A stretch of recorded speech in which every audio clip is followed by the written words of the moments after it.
Aujourd'hui, encore une fois de plus, nous nous retrouvons sur le campus 2 de l'université Alassane Ouattara de Bouaké pour parler toujours de prospective. Et tout cela se fait dans le cadre, bien sûr, du colloque international qu'organise la chaire UNESCO qui a démarré début hier et qui se poursuit jusqu'à demain. Nous sommes avec ce soir Madame, je dirais comme ça, Docteur Auguste Sandrine Flora, enseignante-chercheur en faculté de sciences et techniques ici à l'université Alassane Ouattara.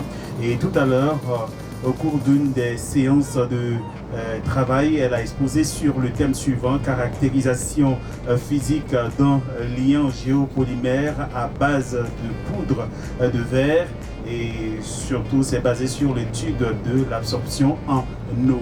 Bonsoir docteur, soyez la bienvenue sur le plateau de la radio Béquet FM, premier média de Côte d'Ivoire certifié selon le programme GTI CW A 17493. Bonne arrivée madame. Merci beaucoup cher animateur, c'était l'honneur pour moi. Alors, vous avez exposé tout à l'heure, comme je l'ai dit à l'entame, sur le thème suivant, caractérisation physique d'un liant géopolymère à base de poudre de verre, étude de l'absorption en eau. Bien avant de parler de votre exposition, quelle est votre analyse du choix du thème du colloque qui est prospective et développement de l'Afrique? Merci bien, cher animateur.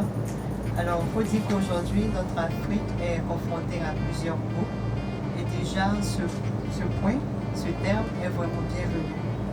Que ce soit au niveau politique, au niveau du développement agriculture, au niveau également des matériaux et tout ça, au niveau des constructions, au niveau des problèmes sanitaires, vraiment notre Afrique est confrontée à plusieurs maux. Effectivement. Et donc la prospective, pour vous, serait la bienvenue? Oui, exactement. La prospective est la bienvenue parce que nous devons apporter des éléments qui pourront nous aider à améliorer ces conditions de vie au niveau de notre Afrique. Au niveau de notre Afrique. Alors, madame, dites-nous à quoi a consisté donc votre présentation tout à l'heure. Je vais encore rappeler une fois de plus sur la caractérisation physique d'un liant géopolymère à base de poudre de verre, étude de l'absorption en eau. Et en quoi également cette étude pourrait avoir un lien avec la prospective? Merci beaucoup. Déjà, je vais rappeler l'axe 3. Allez-y. C'est dans ce axe que s'inscrit notre thème, oui, qui s'intitule La prospective et ses diverses applications en Afrique. La prospective et ses diverses applications en Afrique. Exactement. Notre travail a consisté à la collecte des déchets de bouteilles usagées. Oui. Voilà, des bouteilles usagées et même des déchets sanitaires. Oui. Tous ces éléments ont été collectés et recyclés. Donc, le travail a consisté à recycler ces éléments afin de produire un liant qui rentre dans le domaine de la construction. Ce qui est connu aujourd'hui dans la construction comme liant, c'est le ciment.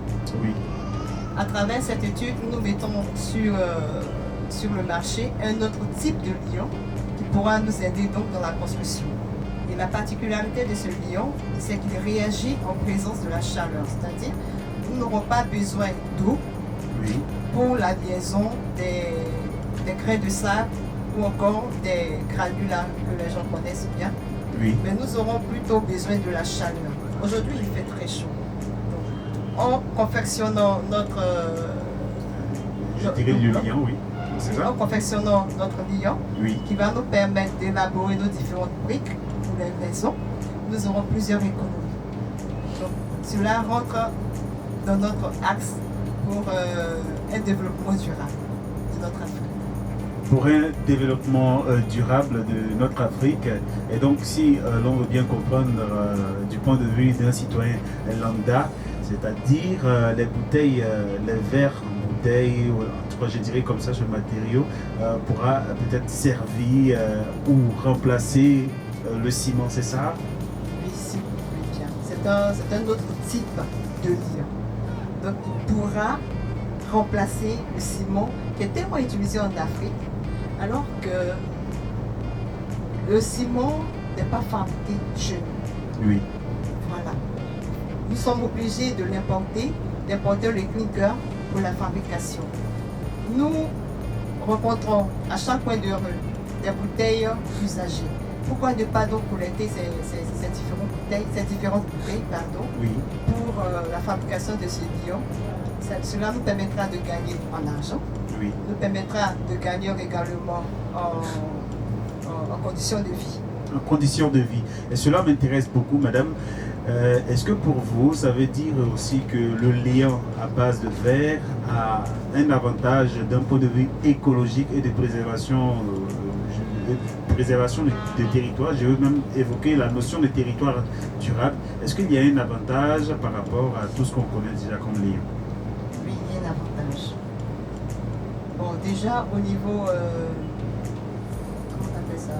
Oui. Environnemental. Environnemental, oui. Ces lions usagés sont jetés dans la nature, ce qui va boucher donc nos caniveaux, entraîner des inondations, provoquer des maladies. Oui.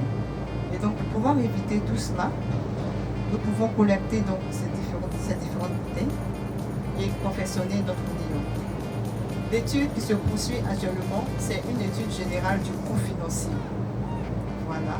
Avant de nous prononcer sur cette comparaison au niveau financier, cette comparaison avec le ciment.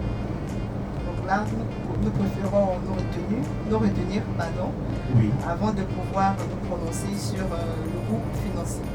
Avant de vous prononcer sur le coût financier, revenons donc, comme on l'a dit, sur le colloque donc, international qui est le deuxième colloque organisé donc, par la chaire UNESCO Prospective, Anticipation et Territoire Durable.